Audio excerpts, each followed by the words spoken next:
afternoon, everyone. Welcome to our first CLC of the spring 2023 semester. My name is Ashley Roseborough. I serve as the program manager for the Accelerated Transfer Academy, and we are excited to have an informative and insightful conversation about being a first-year K through 12 teacher with the illustrious UHD alumni, ATA alumni, AKA future teacher of the year, doing all the things, Miss Brittney Smith. Hi, everybody. I'm so glad to be back. Also, shout out to my old mentees. I see y'all. Hi, everybody. Thank y'all for joining us today. Before we get started into our conversation, just a few housekeeping items. As you know, this is being recorded. So if you are unable to catch the whole thing, or you want to rewatch some things or share it with a colleague, please feel free to do so. It will be made available to you within the next few days. Also, this is a time to connect with Brittney. If you have any questions, if you have any comments, something resonates with you, we welcome it all. Now is the time to do it for our online audience and in person. Other than that, we are ready to dive into the convo. Brittney, you have talked about a few things about your day and just your time being a teacher thus far. Yes. But I did want to ask you, what has been a theme for your first year? Ooh, the theme for my first year: perseverance, Okay. endurance, those things. Okay. I'm fighting for my life every day. And not to say it in a bad way, but like, I'm fighting for my life every day. Okay. Okay. And in what areas do you think you are growing through perseverance? Honestly, every area, Okay. simply because it takes every single part of me, everything I've ever learned to teach every single day, to be at that school at 7:30 a.m. every morning, regardless of whatever happened yesterday, last night, anything. Mm-hmm. And then to be there until most likely hours after the kids go home to try and make sure that everything is ready for 7:30 the next morning. So it takes everything. I don't think there's anything that I've learned that I haven't used. Awesome. Awesome. That's good. And also sounds like a shocker, like a culture shock of just being now thrown into the thick of what a teacher does mean. Mm-hmm. And we will get into the day-to-day in a bit. But my next question for you for our icebreaker is, if you could have any other profession other than being a pre-K teacher right now, what would it be and why? I probably would have done nursing, simply because that was my original major. And I probably, now that I've been a teacher, I was like, oh, I could have done it. Okay. It was 12 hours anyway. I was like, I'm still working that same shift that I would have worked. There's a lot less blood and gore on this side, but I was like, I probably could have done it. With the way my day goes half the time, I'm like, it's the same thing. Yeah, I'm sure the soft skills in what would be in nursing are the hard skills that you have to transfer to teaching. The patients, the customer service, catering to the student. Yeah. Teaching each one at its individual level. I learned every skill. There's so many things I use from my original nursing courses that I use every day in my classroom, including like the immediate first aid. Yes. It gets used on a daily basis. First aid. That's I like that you mentioned the first aid. What does first aid look like for a teacher? For a teacher, it literally could be anything. Okay. It could be immediate head trauma, like I had a kid fall off the playground and now we gotta do concussion protocol real quick, even though they don't know the day of the week or the month or what day it is, but I just need a relative answer. Gotcha. And that relative answer absolutely depends on knowing that kid. Okay. It could be, doing a quick little, like, you gotta clean up blood and things like that, and not having Neosporin, which I've run out of and need for my room again, but like having to throw, some hand sanitizer on it. And I'm like, it's gonna burn. I'm so sorry. And go and throw a Band-Aid on it and be like, you good? Because there's all sorts of things in that cut right now, but it's got to get cleaned real quick before your mom calls me and I have to be like, Got you. Because trying to get that kid from the playground to the nurse is a lot longer than the hand sanitizer I have in my purse. Yeah. And the Band-Aid that I have just naturally to fix it real quick. Wow, so. Yeah. Wow. Let's talk about how you got here. Please share your educational background of who you are and what inspired you to pivot from nursing into education. So my educational background is a lot of different things. I am definitely one of those non-traditional students. Obviously, I started high school and college right when everybody else did, right out of high school, but college is when life lifes. And so I was doing okay in nursing because that was my original degree. And it wasn't necessarily what I wanted, but you know, as an immigrant child where everyone is a nurse, it's real easy to be like, go to nursing school, go be a doctor, go do something that all immigrant parents ask you to do. But I was like, you know, I can do it. I'm good at science, but I'm like a BC good at science. I know what's going on, but this isn't like my everyday, I want to do this. And so I remember I was teaching preschool at church because it was a cute, fun little job. It was really easy for me to do. And I realized I was excelling. And to the point where by the end of 3 months of being there, I was helping make curriculum for the next couple of months. I went from my classroom to every classroom in the building. I went from an assistant teacher to lead teacher in multiple facets and areas in a short amount of time. And so when I got tired of nursing and, you know, life was lifing, I didn't really like this. I had a whole bunch of other stuff going on. And I was like, I don't want to do this every day. My mom, funny enough, had to be like, do you know teaching is a career? You can go to school for that. And I was like, oh, it is a career. I saw nothing outside of that because, you know, you change everything when you decide you're going one way. And then when you realize it's not going well and you got to pivot, you're like, I have no idea what to do. But thankfully, my grades were good enough to where pivoting became the world is my oyster versus you got these few options. So I was thankful for that. Yeah, absolutely. You spoke about pivoting from nursing to where you were currently working, and you just sounds like coming alive and you wanted to be engaged in things that came naturally to you, which was teaching, and you made that pivot from nursing to knowing that you could have a career in education. And that's so important because students don't know what's available to them and until they get introduced to it. And that introducing can be through the career they're in now or something that they're transitioning to or desiring to be in college. So that was meaningful. Yeah, that was and I think experience. a big thing was I always knew what I liked. Yeah, I knew I loved working with kids. Working with kids was really easy. Going into nursing, I was like, I'm going to be a pediatric nurse. I already knew what field I was working in. I knew whose ward I was going to be in. Like that was what I was doing. And I didn't even realize like there's more to working with kids outside of being a primary care physician or their immediate nurse. It was like, I could go teach them all the stuff that I'm doing anyway. There's summer camps and stuff like that. And because that was fun for me and I was naturally good at it, I was like, oh, that's absolutely a thing. Absolutely. And funny enough, when I was at HTC at the time, and I went to my counselor and I was like, or my academic advisor, and I was like, I want to change my major. I know we're signing me up for nursing school and I'm studying for all of these tests that I need to take in a month's time. But I was like, can I get my deposit back for these tests and change my major? And she was like, what are you changing it to? Because she was like, you're doing good. What are we talking about? Yeah. And I was like, education. And she was like, oh, give me 5 seconds. And it was absolutely one of those like light bulb, God had a hand in it moments, because it took her all of 5 minutes to be like, okay, your stuff switched over. And she was like, by the way, all of your credits transferred. She's like, you're going to graduate in a semester. I was like, oh, yeah, cool. Awesome. That worked out really nicely.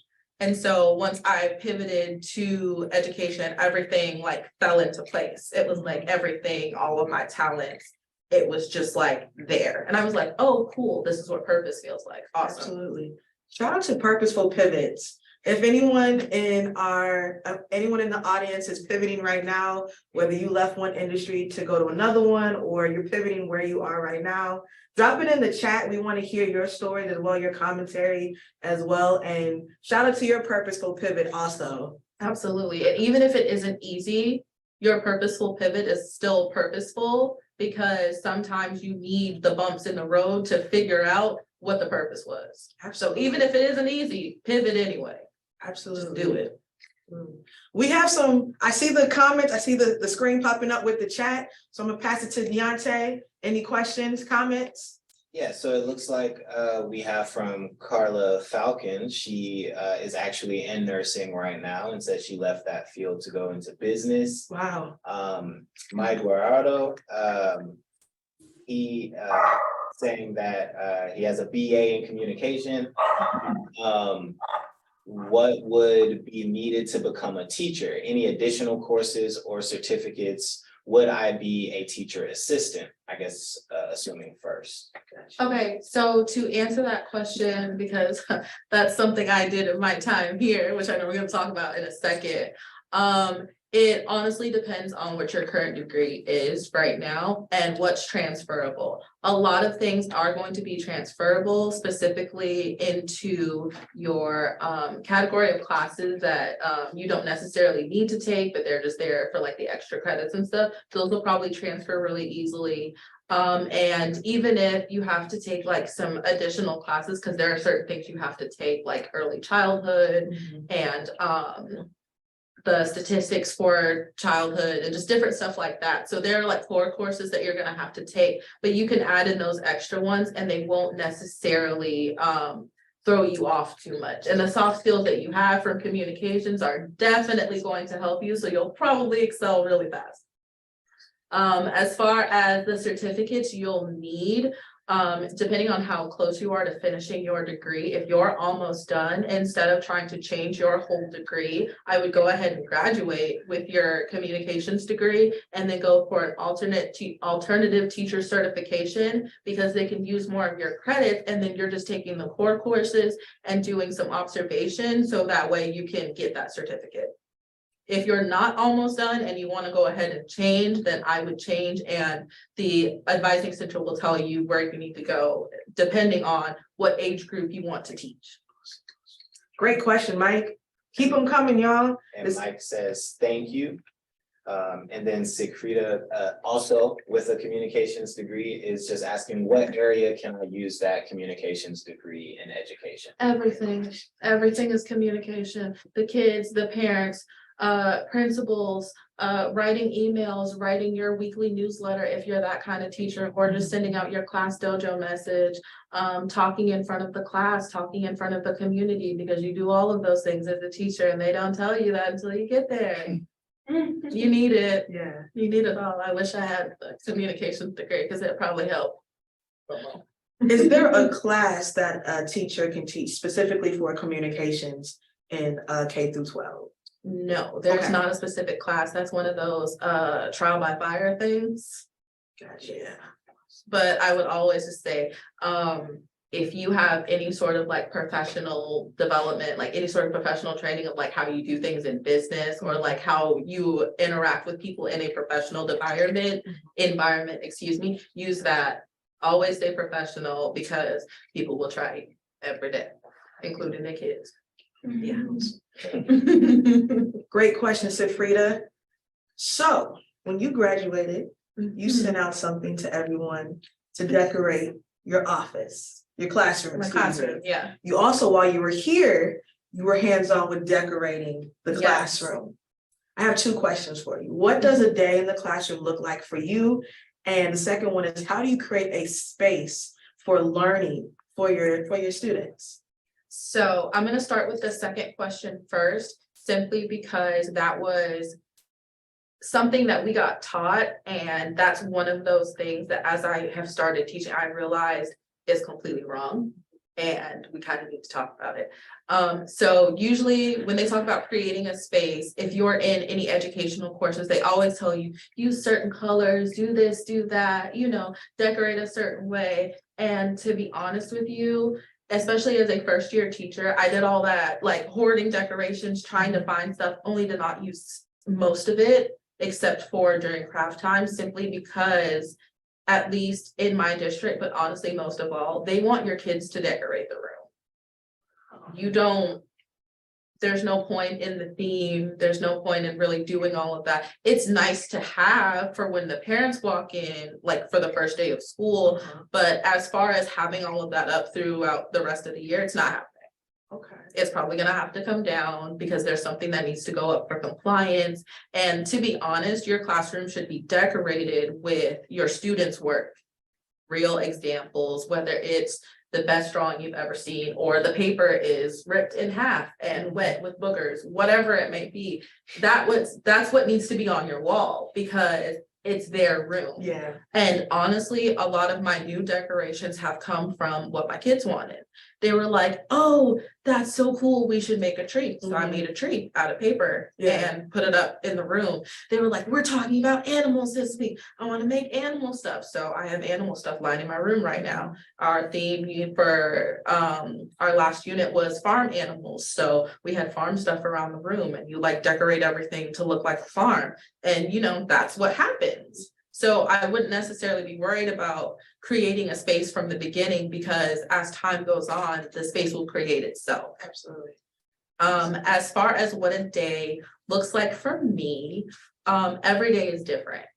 And that's a really big thing in teaching, because we spend a lot of time, especially right before you graduate, drilling routines and procedures, and this needs to happen every single day, and this needs to be done at this time every day. And they stress it when you get hired too. We have a schedule, your kids need to stay on that schedule. But if we're being honest, that never happens. Every single day is different. Every single moment is different. It doesn't matter that we need to do math at 12 o'clock every day. Math is not happening at 12 o'clock every day. Half the time we're not even on the right subject, simply because your day needs to be centered around your kids. Now when admin comes in, pull it together, make it look like you were doing math, even though you were doing like social studies or science, or do what really great educators do. And you kind of tie it all in together, because there's no point in trying to stick to a specific subject when everything is learning. Yes. And so even though I was doing a reading lesson, when my admin walked in at 12 o'clock, we're counting what's in the book, and we're doing one-to-one counting. And I need to see, you know, what your fingers can do. And if you know what color that is and how many ducks there are in this book, because that's math. And they're going to be like, oh, okay, she's working on math. Cool, awesome. When in reality, we were reading the book that we didn't get to read this morning because my kid had a fit. It is what it is. Like, every day is different. Every moment is different. You try your best to have procedures and routines, but if we're being honest, you got to be really flexible. Absolutely. And I teach pre-K, so they don't even know their names sometimes. They just be like, Miss Smith, I pooped, and I'm like, we just went to the bathroom. Like, now we got to stop class. We got to do everything else. And it sounds like a lot, and it sounds really draining, but those are those moments you laugh through. Like, I just spend all day laughing or like looking upset, even though I'm laughing on the inside, because if I get too serious, somebody going to jail, and like, you can't have that. I like my license. I like doing this for a living. I love these kids. And that's another thing. Once you love your kids, you really can't be mad at them. Absolutely. When you talked about decorating the classroom, it made me think of that Abbott Elementary episode where they were able to create a mural, but one of the teachers kept pushing for the mural to look like this, and they wanted the sock puppets. Yeah. So you have to let them create the space. Oh, it was very much, I had all these beautiful decorations and I was putting them up, and by the end of the first week, a lot of them were ripped up. And I was like, oh, and it's not even necessarily that the kids are tearing things down off the walls and being extra. It is simply the wear and tear of being in your classroom every day. It's realizing, you know, after admin comes in 2 times a week, and your first year teacher coach and your curriculum coach for your grade level, that all this beautiful stuff that you spent time putting up is either A, in the wrong place, B, not up to compliance, or C, needs to be a different color to make more educational sense. And so at one point I just stopped decorating. And I was like, what has to go up? What has to be up on the wall? Because I kid you not, the kids will give you stuff to put up on the wall. Miss Smith, I drew this. Where do you want to, tell me where you want to put it. Here's a piece of tape, go put it on the wall. And all of a sudden, it looks like I have the most cute, adorable, like engaged classroom. And I was like, I didn't do half that. I don't even know what's up there. You're still giving out Animal Crossing stickers, right? Oh, no, I don't give out my stickers anymore. Oh. The stickers go up on a beautiful little attendance poster. Gotcha. And they gotta work hard for those nice stickers. Okay. Yeah. I'm gonna take it to the chat. We had a question. We have a few questions, all pretty good questions. Whitney Hutchins says, what are the top 2 benefits that you love from being a teacher, as in retirement or et cetera? Great question. So as a first year teacher, depending on where you're going right now, they are giving out signing bonuses and they are very nice. Also because of the teacher shortage, they are doing sign-on bonuses, so where you sign on for the next year.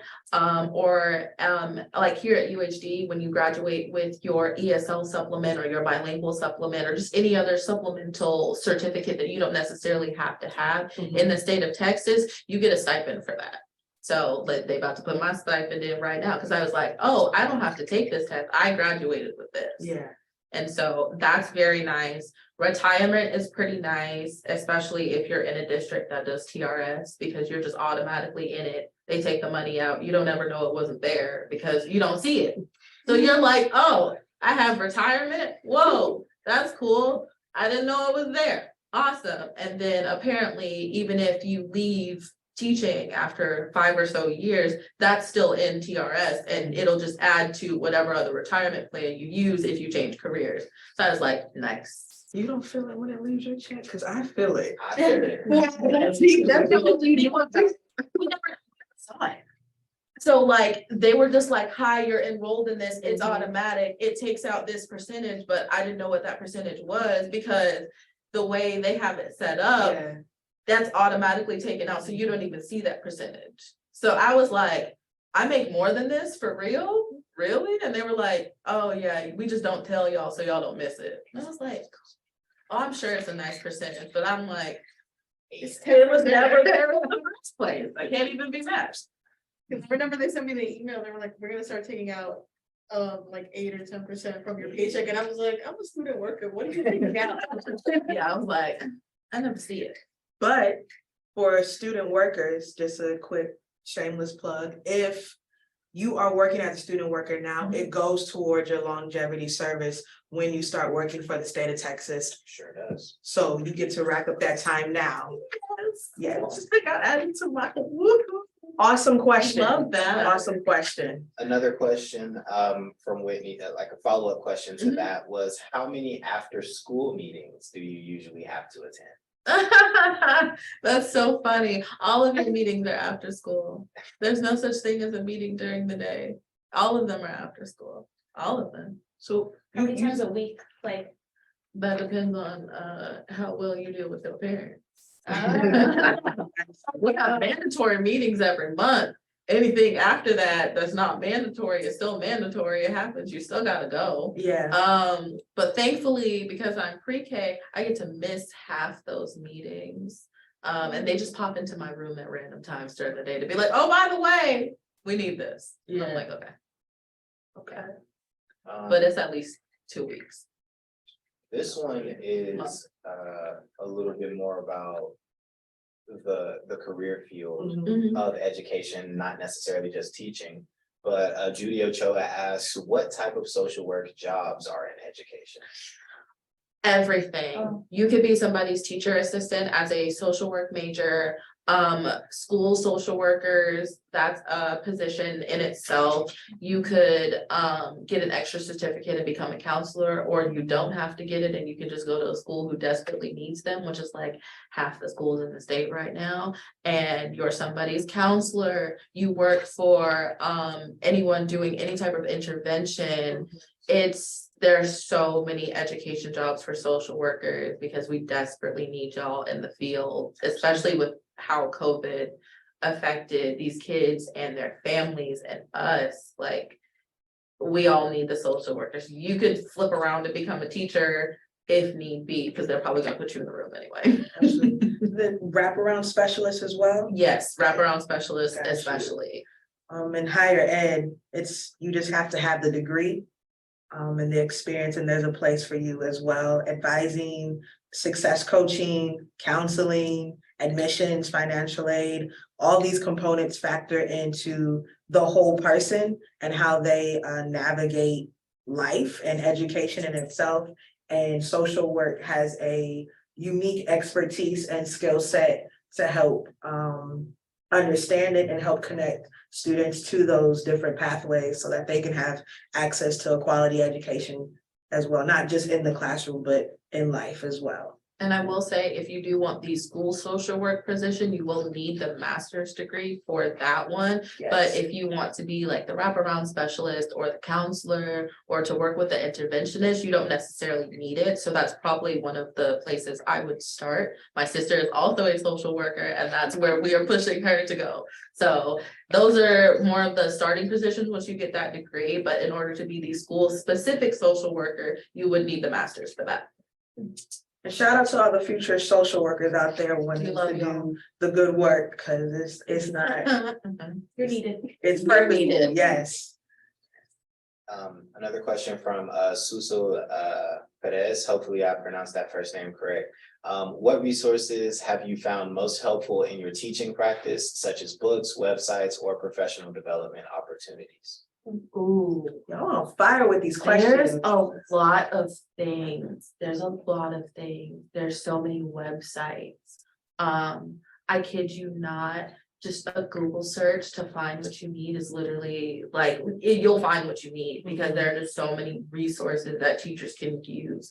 I also am a big proponent of not necessarily having to use these specific teaching resources and being on Google, looking at random stuff like Sesame Street and Bluey and just stuff like that. And those little games, because that's what your students are interested in, even if it's roadblocks or something, just in YouTube in general, like that's the stuff that your kids are interested in. And so even though it's not necessarily educational material or resources, you get the job done. You move through your lesson, your kids are engaged. It's the biggest point.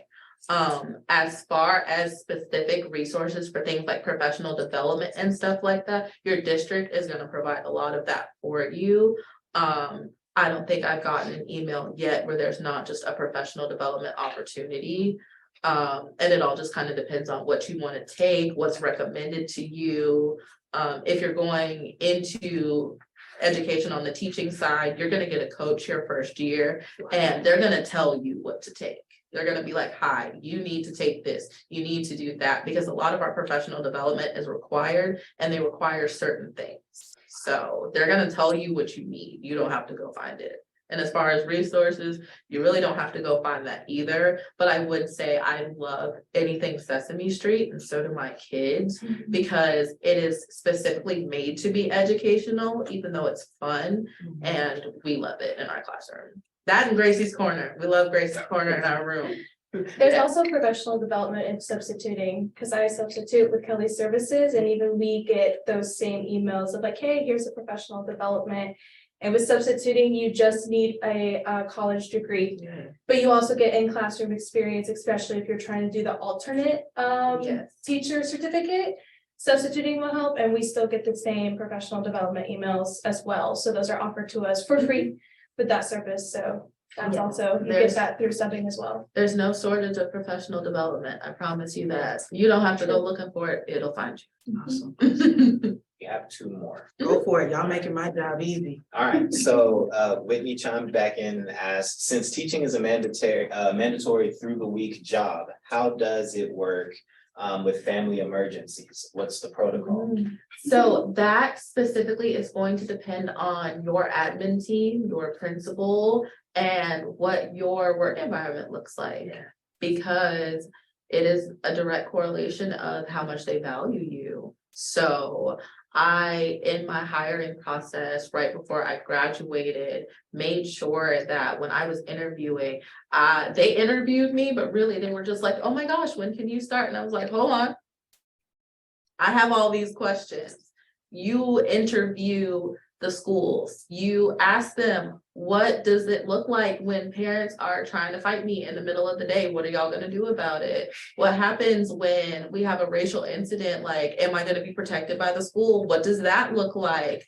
How do y'all deal with family emergencies? Do I get the time off that I need? Do we have the staff to cover if something happens for me? Can we make that happen? You know, how much do y'all value my work-life balance? You know, my mental health, what does that look like here on this campus? Am I being supported on a daily basis? Those are things you need to ask up front. You need to ask how involved your admin is going to be in your daily life and process, because there are some admin that you're never going to see. There are some admin who are in your room every 5 seconds for every little thing. And depending on what type of teacher you are, you need to know what that school is like and how that runs and what the community that you're going into looks like. So that way, you know that it's a good fit for you, because getting a job out here is easy, but getting a job that works for you is the hard part. Well said. And another very thought-provoking question to end the questions that we have so far in the chat, from Suso. How do you promote social emotional development and positive interactions among your pre-K students? I treat them like real people. Because I think we spend a lot of time as teachers and as people and as adults thinking that we are teaching children so much, like this is this is how you do this. And that's not what teaching is like at all, unless you're specifically working on a problem. Kids are naturally working through their own emotions, and you have to give them the space to do that. That's the social emotional learning and development. I'm not pulling out a book and I was like, I feel sad today because this, that, and the other. Is it in the book? Absolutely. But the development and the learning, especially in my classroom, when I have 4-year-olds who at the drop of a hat are either fighting each other or screaming at the top of their lungs, is okay, why do you feel like that? What happened? Can you tell me what's wrong? And then going from there, because they're going through it anyway. Yeah. And you just have to give them the space to go through it. That's the learning. And I feel like when we try and structure it too much and try and hone in on a specific type of social emotional learning, we lose the actual real life moments that those kids need, because you're there with them 8 hours out of the day. You see them more than their parents do. You have to let them work through their own stuff. They're going to come to you with issues and questions and problems and feelings, and your job as their teacher, as the educator, as the adult in that room, as their sub-parent, because basically you are also parenting this child now, is to be a safe space for them, to let them move through those emotions, because that's how they're going to grow. He asked a follow-up question while you were explaining that. What are some activities or skills that a parent can work on with their child at home to help prepare them for pre-K? Teaching your kid, actually, you know what? No, not even teaching your kid. Take your kid around other kids. Take them to the playground, see how your child interacts. You'll know what you need to work on from there, because we can always say, oh, they need to know how to share. But after dealing with kids and sharing and reading books on sharing, nobody knows how to actually share. Sharing is not going up to another kid and saying, hey, can I have your toy? And they give it to you. No, that's taking a toy from somebody else and getting what you want. Sharing is going up to that other kid and then saying, well, I'm not done with it. And your child has to now work through those rejection emotions until that child is done. That's the sharing. That's what we need to learn and understand. And how your child interacts in those situations will let you know what you need to work on. Some kids are good at being like, oh, okay, cool, I can wait. Then it's patience, and you're good on that. Some kids, they're going to throw a whole tantrum, and now you know, okay, hi, I need to work on when you get told no, because you're going to get told no a lot. And we need to work on what that looks like when you get told no and how to appropriately respond.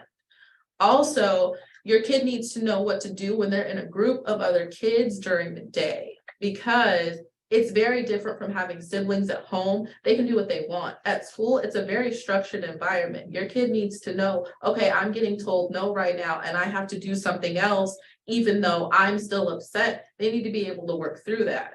So I would definitely say don't necessarily worry about activities or certain things to teach. Look at your child's interactions with other people and think about, okay, is this a positive interaction or is this a negative interaction? And then work through that with your child. That's gonna allow them to be a lot better in pre-K because it's a community environment. There's 18 of them. I understand your child is upset. I understand that we got things going on, but at the end of the day, we have stuff to do. We gotta get through it. They gotta learn that, this is what's going on and they gotta go with the flow. Absolutely. Awesome questions, y'all. Yeah, That's it. y'all have some more, throw them in the chat, we'll get to them. Absolutely, I answer all of them. So I know you touched on interviewing the school that you were considering. However, can you describe 3 things that have been most important to you in choosing a career in education? For me, it was how close to home I am, just because I know I'm an older sister. I have to go pick up my younger siblings. I help my mom out a lot. I needed someplace close to home, especially after being up at the university. And you don't necessarily get to choose where you do your observation hours. So I've been all over the city and I was like, I want to work close to home because at the end of the day, you're tired. I need a cute 15-20 minute commute with some food on the way so I don't, blow up. So that was really important. Making sure that my admin was understanding, supportive, and real about what they had going on at their school. Because the fakeness, the sweet, oh my gosh, we totally love you, and you get there and it's a completely different environment. I didn't want that because I had already been through that with observations and TAing and stuff. I was like, I need to know what y'all got going on for real. I need to know what I'm getting into. I need you to be transparent in that. I need to know how you actually run your school, what your interactions with your teachers look like, and what those interactions will look like with parents when they come in with their kids. So it was really important to know what my admin was like and how they ran their school and what they expected of me and how they ran their school. Also, the third thing for me was how much support and professional development I was going to get, because there are some places where as a new teacher, they're like, you're new, we're only kind of going to give you what you can handle, but you've got help on the way. But there are some schools where they were like, I know you just graduated, but we need all of this done in a 2-week time span and your job's on the line. And I needed to make sure, because I knew by the end and when I graduated, I didn't know a lot. That's what I learned with that $30,000 piece of paper. I don't know much. And we're gonna have to learn by trial and error. And they can tell you some things that might work, but especially testing in the state of Texas, you test for a perfect environment. You test for your kids knowing exactly what they're doing, exactly what the lesson is supposed to look like, that they're not talking and screaming and throwing stuff, and that they're not coming in hungry or upset or God knows what else, like they're testing for these kids being perfect and knowing and being on grade level when they get to you. And that's not the case. So making sure that I kind of had support and I was going to be given the support I needed and not feel stupid for asking for that support. Yeah, That was really important. absolutely.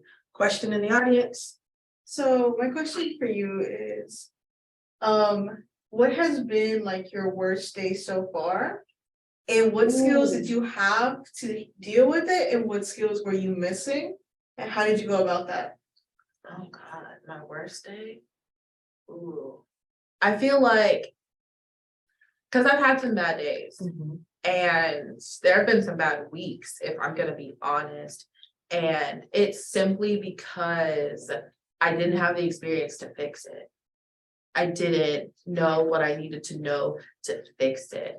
And I think the biggest thing in getting through all of that was understanding that I didn't know, and that was okay. It was understanding that I'm not out of compliance right now because I chose to be out of compliance. It's because I didn't know. It's knowing my grades are late and, things like this are going wrong and parents are up here trying to fight me, not because there's something going on with me, but there's outside factors, and because I don't have the experience to work through that as smooth as possible right now, it's gonna suck for a minute, but you get through it day by day. And I think the perseverance being the big thing, because your first couple of years are the hardest years, because you're getting used to everything being different, because every classroom is different, every kid is different. And you can only do so much. What works one year, what works one week is not going to work the next week or the next year. So there was knowing that and being okay with it. It was also like learning my teaching style and knowing that it's going to change, and just kind of giving myself the grace and then asking for help when I needed it, even if I was just like, I don't know what I need. Also giving myself the chance to figure out what I don't know, and then how to ask for it. Because I spend a lot of time, even though I have a TA, trying to do everything myself, trying to figure out everything myself, trying to be as prepared as possible, only for things to go a completely different way and it all be for naught. And realizing, okay, no, I was thinking about this the wrong way. Let me ask what I could have done better in this situation, what I could have done better in all of these situations and moments and bad observations, to know, okay, this is where I need to pivot, this is what I need to tweak, so that way I can get better and improve. So there have been a lot of bad days, but I think for me, getting through them has been actually like what's keeping me going, because I'm like, okay, tomorrow's a new day. And because every day is different, I could have the absolute worst day and then have the best day the next day. And that happens a lot. A lot of my worst days happen right before my best days. And so you kind of even it out, but then The ebbs and flows of teaching. the ebbs and flows of life. Yes. Yeah. We have another question in the chat. How do you incorporate play and hands-on activities into your teaching to keep young children engaged and excited about learning?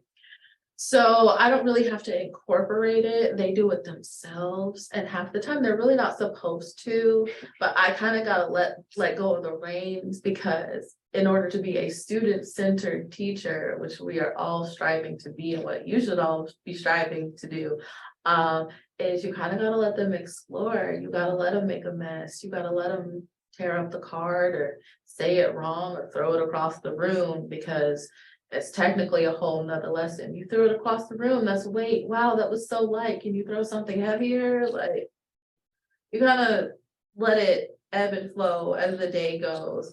I do want to try incorporating more hands-on activities in my room though. It's just how messy everything gets, Yeah. even though the classroom is already messy. But again, I'm working on letting go of that, because I'm like, they're gonna do what they want to do. And they've gotten better as they're maturing for cleaning. So I'm like, hey, cleaning up is a part of our activity. And so it works out pretty well, but they tell you what they want to do. Don't ever think in teaching that you have to come up with something. They will tell you what they want to do. They'll tell you if they don't want to do it. And on those days where they don't want to do anything, I ask, okay, what do y'all want to do? What game do you want to play? And you just kind of tailor it to your lesson. You got to be really good at thinking on your feet, because that lesson plan is for admin. It's not for what actually happens in your room. You can try, and it keeps the theme going, and we're touching on specific topics, but as far as like really getting through that lesson plan every day, that's for the adults. The kids do what they want to do, and you have to let them engage themselves, because they will. Do y'all do paper mache? I'm just thinking of a hands-on activity that I do. No, in I do grade school. not like paper mache, Oh. simply because paper is a blessing. And I don't have time to be Yeah, going through all that paper. I Yeah. will say we do a lot of crafts, we do a lot of ripping things, Mhm. because that's funny enough, working on fine motor skills. yeah, So I love ripping things up and like pasting it to things. I love letting them play with like small manipulatives and stuff, even if they end up across the room or in somebody's hair or something. Like, it helps with those fine motor skills. Mhm. And as much as it was a pain for me to deal with it, their handwriting is getting better Yeah, drastically because they're doing all that fine motor stuff. So I'm like, I'll allow it and we'll just work on routines later. all right. You mentioned at the beginning that you start your day at 7:30. Oh, I definitely did not start my day at 7:30. That's It's when I have early. to be in the classroom, Okay, letting okay. them into the room. Okay, My day starts a lot earlier than so it starts a lot earlier. that. So how do you balance work and life? I decided that I was not gonna be that teacher that was up at the school till 8 p.m. Mhm. after the first month or so. Now, mind you, do I still do it sometimes? Yes, but that's because, we're doing something big or whatever. But like, I absolutely try to be out of my classroom by like 4 o'clock, the kids leave. And I am off technically at 3:15, and I try to leave as close to 3:15 as possible. Okay. I'm not gonna be up there. It's not gonna get done in the hour. You're just gonna realize all the things that need to get done within the hour that you can't put into the hour. Mhm. So I was like, no, I'm going home. Okay. Going home, I'm going to sleep. Sleep is a big thing. Realizing that not everything has to be planned to a T, and I can kind of let them move through it because it's more student-centered learning. They Yeah. move through that topic, that objective, how they want to move through it. And it helps with their retention because they got to tell me how the lesson went. Mhm. And so, yeah, I just not give up at the end of the day, but 3:15 comes around and I'm like, well, time to go. Is it a mess? Yeah, let me clean it up as best as I can, but I'm going home. Yeah, I'll see y'all okay. tomorrow. So I understand that there's a component in degree plans for education majors already, correct? Yes. What are some skills juniors and seniors can do right now as they are preparing for education outside of the practicum? If you have no childcare experience, please go get some childcare experience. I am so sick and tired of seeing these people come in who have never been around kids a day in their life, thinking that they're gonna come in and change the world. Baby, you have no idea what a 2-year-old is like. You have no idea what these 6 and 7-year-olds say on a daily basis. Please go get some childcare experience. I don't care if it's a summer camp, a daycare job, it's anything and everything, a first aid class where you help little kids out, helping them swim, whatever it may be. Please get some childcare experience, specifically experience with the age group that you think you want to teach, because that's also a big thing. A lot of new teachers come in, a lot of my colleagues came in thinking that they wanted 1 grade, only to realize that was the absolute worst match for them and their personality. And so they're changing and the kids are going through stuff because y'all don't match well. Like, I knew I wanted pre-K because I'd done pre-K before and I excelled in that area. I had 6 years of childcare experience as a preschool teacher and an aide for sped kids and all that other stuff before I graduated with my degree. So while the rest of my classmates were floundering because they had never been in the classroom before, let alone around kids for more than an hour or family members, I was doing fine and could really work on making sure that my teaching was up to par, making sure that I had, my professional standards were up to par for what my admin was looking for and things like that, because I wasn't shell shocked by being around kids for more than 2 hours, because that'll shell shock you. That's a whole different beast. But if you know what you're doing and you know what you're going into, it makes everything a lot easier, because that's where it comes in with being quick on your feet to pivot, or as we call it in education and on our T-test document where they rate teachers, monitor and adjust. It's really easy to monitor and adjust when you have experience with that age group, because that's how you know, okay, I'm teaching too high. They don't understand, they don't have that background knowledge, or I'm teaching them like they're babies and these kids are way ahead of that, so they're bored and acting out. It helps you kind of mitigate where you need to be and how you need to teach them. Absolutely. Great advice. So no babysitting, maybe swim lessons. Be around more than, Volunteering. you need to be around a group of kids. Okay. Go do something where you have childcare experience with a group of children. 1 or 2 kids is not enough. Got you. Even if they're the worst kids on earth, that is still not enough, because nothing will change your life, like being in a room of Totally. 24-year-olds all at the same time with completely different personalities. Your quiet kids are upset in the corner looking at you like, I can't believe you letting them do this. And I came here to color. Your bad kids, or excuse me, your loud personality children are tearing down the wall. I don't call them bad because they're not bad. They have personalities. They do what they want to do, Yeah. regardless of if you want them to do it or not. But those kids are across the room like, I'm having the best time of my life and I'm about to pull my shirt off and swing it around to what's that little Nas X song, the rodeo song, Old Town. Old Town Road from Kids Bop. I'm about to swing it around the room and we're gonna play horsey. And then your kids in the middle are like, you see this? What you gonna do? Cause they look at you and they ask you, what you gonna do? Cause he ripping stuff up and they in the corner crying and I'm uncomfortable. What you gonna do? And you have to tell them what you're gonna do.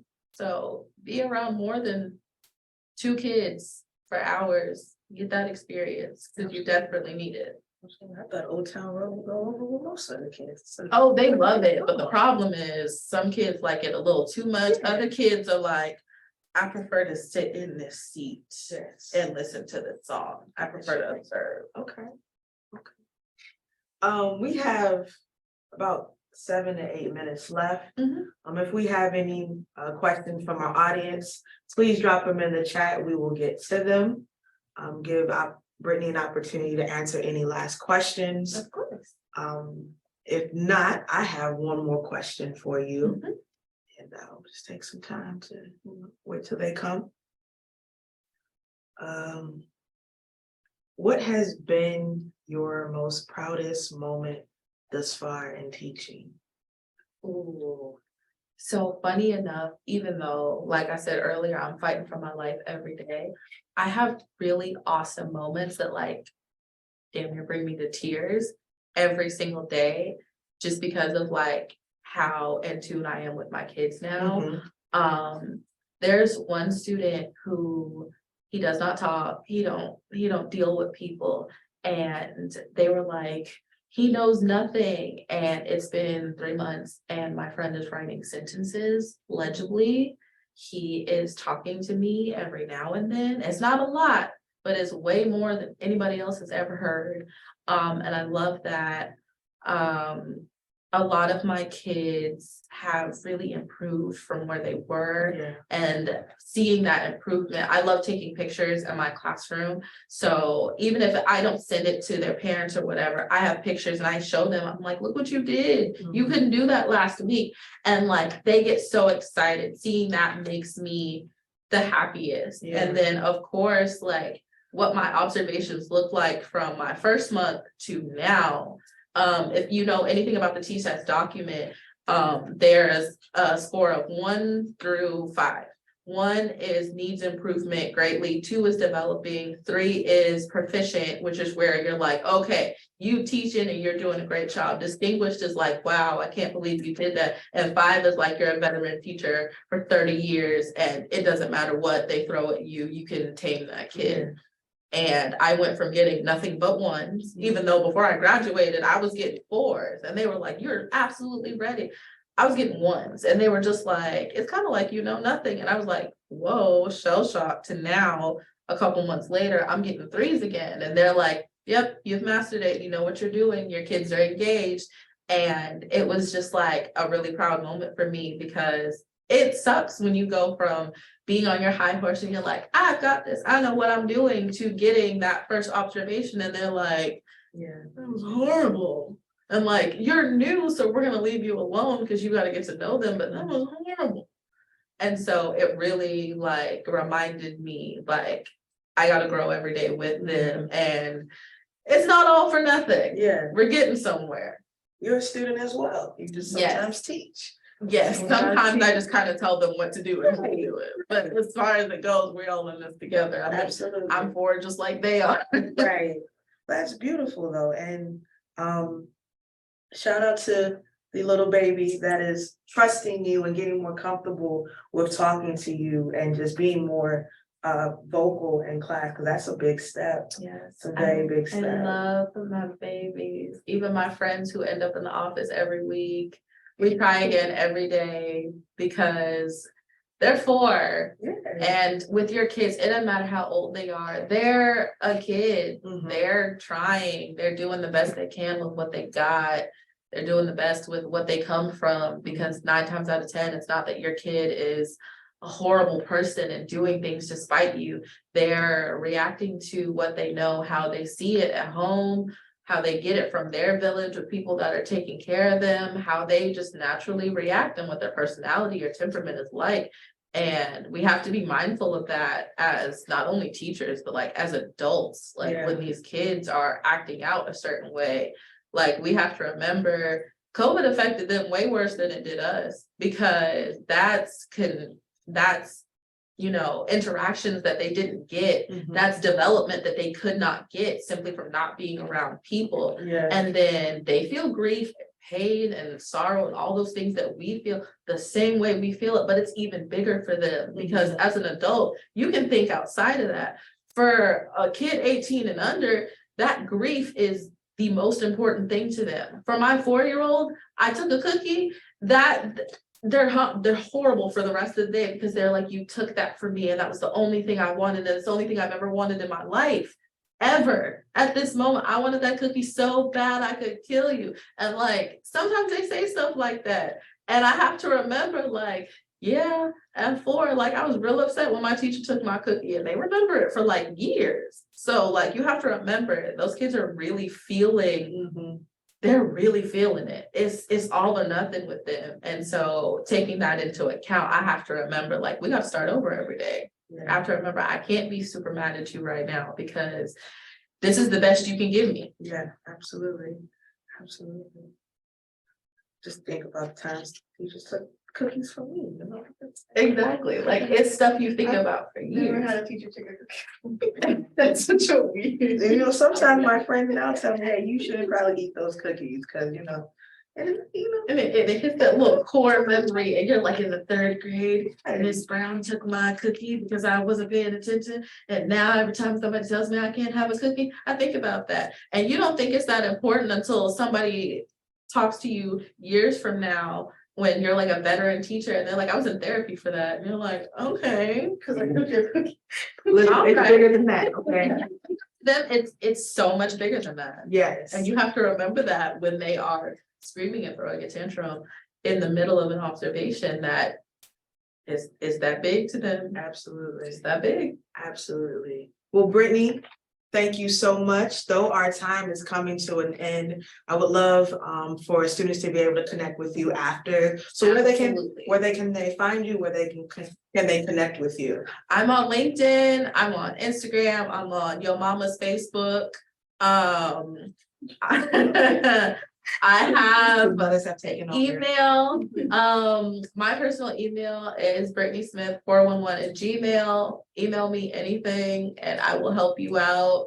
If you know somebody that knows me, if you're ever just in the ATA office and be like, that girl that was talking about teaching, can you ask her something for me? Somebody will text me and I will probably text them back and be like, this is what you need to know. Yes. Cause I'm used to it on the mentor side. My phone's always on. I'm always looking at my emails because I have to.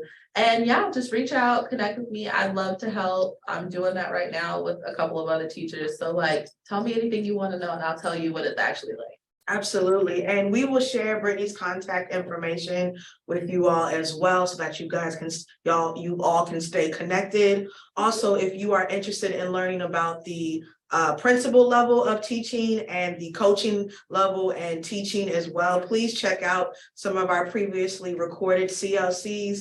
We have a few from back in the day that are still meaningful and beneficial today. Thank you, Ms. Erica, for dropping the LinkedIn in the chat.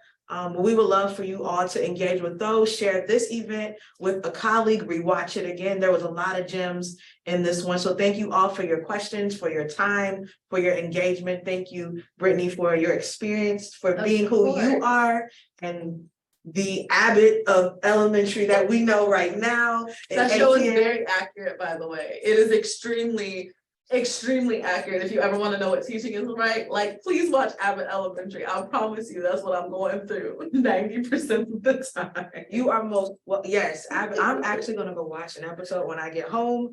Thank y'all for just joining us today. Thank you to the team, everyone behind the scenes making this work.